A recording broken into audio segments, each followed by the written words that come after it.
Hi, I'm Madhyalagan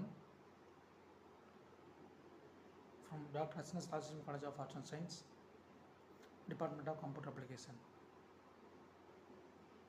Today, we have clear explain for what is case study.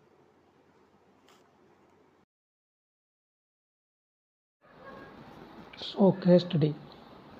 It is an important and interesting activity of the student and teachers. So ஒரு ஸ்டூடெண்ட்டுக்கும் ஒரு டீச்சருக்கும் உள்ள ஒரு important தான் பார்த்தீங்க அப்படின்னா it is the interesting activities. நம்ம கிளாஸில் என்ன சொல்கிறோமோ அதை தான் ஸ்டூடெண்ட் ஒபே பண்ணணுன்ட்டு இல்லை.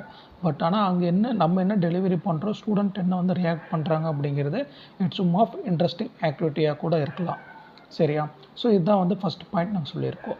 So second point it is the school based activity of the student teachers during the internship. Okay, ஸ்கூலில் நம்ம பேசிக்கான ஒரு ஸ்டூடெண்ட் இருக்காங்க அப்படின்னா நம்ம என்ன ஆக்டிவிட்டி ஸ்டூடெண்ட்ஸ்க்கு டீச்சருக்கு ஸ்டூடெண்ட்ஸ்க்கு நம்ம டீச்சர் தர்றாங்களோ ஸோ அது எல்லாமே we have a bond and internship. So internship மாதிரி பாண்டு போட்டு அவனை நம்ம மேற்கொண்டு படிக்க வைக்கணும். ஸோ அதை பார்த்தீங்க அப்படின்னா school based activities of the students teachers during the internship.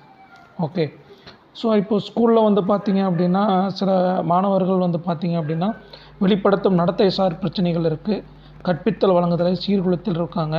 அதே மாதிரி கற்றல் குறிக்கோள்கள் மற்றும் கற்கும் செயல்முறைகள் ஆகிய இரண்டும் அடைவையும் பாதிக்கின்றன.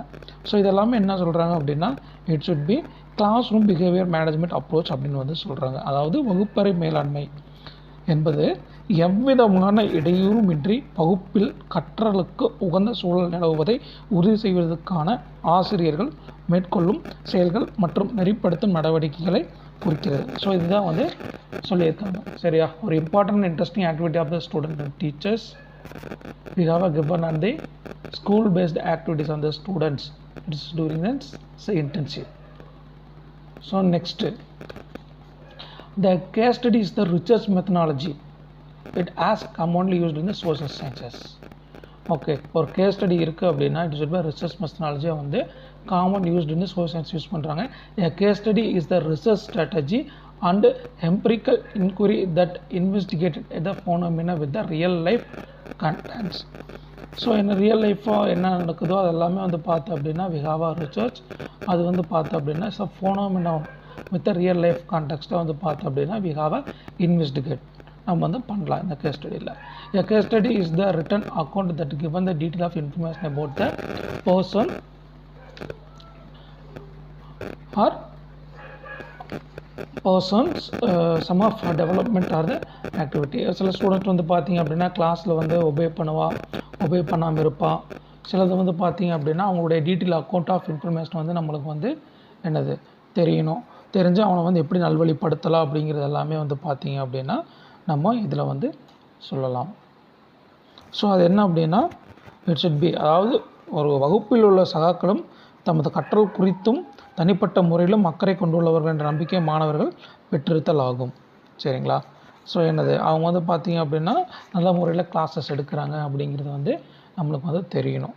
சரிங்களா? ஸோ பள்ளிகளுடன் மாணவர்கள் ஒன்றிணைந்திருக்கும் உணர்வு மற்றும் பள்ளி செயல்பாடுகள் ஈடுபாட்டுடன் பங்கேற்றல் ஆகியவற்றை ஊக்குவிக்கும் சில வகுப்பறை மேலாண்மை அணுகுமுறைகள் என்னது நம்ம கண்டறிஞ்சு அந்த மாணவர்களுக்கு பார்த்தீங்க அப்படின்னா கொடுக்கணும். அதே வகுப்பு எடுக்காமல் வகுப்புகளே இருந்து வகுப்பெடுக்க விடாமல் நம்மளை ட்ரபிள் பண்ணுற ஸ்டூடெண்ட்டை we have a written accounting இவன் நம்மளுக்கு வேணும். யார் என்ன பண்ணுறாங்க, ஏன் இப்படி பண்ணுறாங்க அப்படிங்கிறது we have a detail informations நம்மளுக்கு வேணும். இது வகுப்பறை கற்றல் அண்டு அணுகுமுறை அப்படின்னு பார்த்தீங்க அப்படின்னா சொல்கிறாங்க. Next, purpose of aim. Identify the key problem and issues, collect the relevant fact about the issues and analyze the proposed solution. So என்ன identify of the key problem and issues, எதனால் அந்த பிரச்சனையை solve பண்ணணும். சரியா? Solve பண்ணணும், அது issue வராமல் பார்த்துக்கணும். எந்த இடத்துக்கு அங்கே மிஸ்டேக் பண்ணுறாங்க அப்படின்னு பார்க்கணும். Collect the relevant of fact, எதை பார்த்தோம் அப்படின்னா அந்த இஷ்யூ வருது அப்படிங்கிறத கலெக்ட் பண்ணணும். அதே மாதிரி analysis the proposed solutions. So என்னது அதுக்குண்டான சொல்யூஷன்ஸ் பார்த்தோம் அப்படின்னா we have analysed and we have a suggested for the alternative. வேறு ஏதாவது நம்ம தெரில அப்படின்னா ஸ்டூடெண்ட்ஸ்க்கு சொல்லலாம். And recommended some ideas to the near group. அதாவது அவங்க குரூப்பாக ஃபார்ம் பண்ணியிருக்காங்க இல்லை சிங்கிளாக இருக்காங்க அப்படின்னா அந்த ஸ்டூடெண்ட்ஸ்க்கு எல்லாமே பார்த்தோம் அப்படின்னா நம்ம ஒரு இன்ஃபர்மேஷன் பார்த்தோம் அப்படின்னா வி ஹவ் சம் ஐடியாஸ் கொடுத்து அதை வந்து நம்ம வந்து பண்ணலாம். ஸோ ப்ரிப்பேர் ரிப்போர்ட் இது வந்து பார்த்தோம் அப்படின்னா குரூப் ஆஃப் பீப்புளாக குரூப் ஆஃப் ஸ்டூடெண்ட்டாகவும் இருக்கலாம், அதே மாதிரி ஒரு சிங்கிள் ஸ்டூடெண்ட்டாகவும் இருக்கலாம். ஸோ அவங்களுக்கெல்லாம் என்னது நம்ம வந்து ஒரு ரிப்போர்ட் வந்து ரெடி பண்ணணும். ஏன் இந்த மாதிரி வந்து கிளாஸ் டிஸ்டர்பன்ஸாக பண்ணுறாங்க, இல்லை வந்து கிளாஸில் இல்லாமல் வந்து மற்ற ஆக்டிவிட்டி இருக்குது அப்படிங்கிறது எல்லாமே we have a record and prepare the report எல்லாமே வந்து இருக்குது. ஸோ இதெல்லாமே வந்து பார்த்திங்க அப்படின்னா கற்றல் செய்முறைகள் இருக்குது. இங்கே வந்து பார்த்திங்க அப்படின்னா 3 மாணவர்கள் வந்து படிச்சுட்டு இருக்காங்க அப்படின்னா we have a guideline for teachers. So அந்த கைட்லைன் டீச்சர்ஸ் இருக்கும்போது வந்து பார்த்திங்க அப்படின்னா அந்த கற்றக்கூடிய ஸ்டூடெண்ட்ஸ் 3 பேர் இருக்காங்க அப்படின்னா we have a teaching methodology வந்து இந்த இடத்துக்கு நம்ம யூஸ் பண்ணும்போது அவங்க என்ன ப்ராப்ளம் பண்ணுறாங்க, எதில் தப்பு பண்ணுறாங்க, எங்கே வந்து லேக் ஆகுறாங்க, எப்படி they have a right and react for the some of answerable. So அவங்க நம்ம கூட இருக்கிறங்காட்டி நம்ம வந்து டீச்சர்ஸ் இருக்காங்க அப்படி